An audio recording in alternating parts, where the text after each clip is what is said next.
So there's famine in the land of Egypt and the surrounding areas. As we saw in our last message, Jacob's brothers, Joseph's brothers, Jacob's sons, go up to Egypt, realize who he is, and go back and get their father Jacob.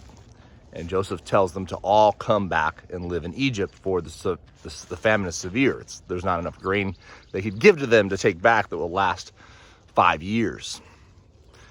So we see in this scene Jacob taking his entire family, 66 in all, not including Joseph and the 2 sons he had in Egypt.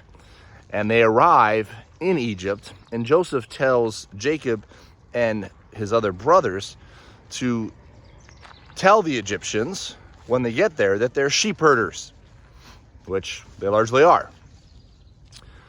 And because of that, they get the land, because sheep herders are detestable to the Egyptians. So they give them a certain land outside of Egypt, Goshen.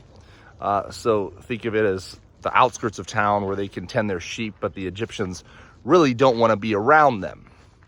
But the irony here is how good that is for them, that they have this land that they can use, that they could live on, that they will be able to feed themselves with and their flocks with, because the Egyptians are kind of like, that's kind of weird stuff. We're not into that, though. You're kind of like a lower caste, whatever. But now Jacob and his family can live there in peace and have food and not starve. And this is, again, into the providence of God, in that the way the world looks at things sometimes leads to our benefit. God uses that to bless us.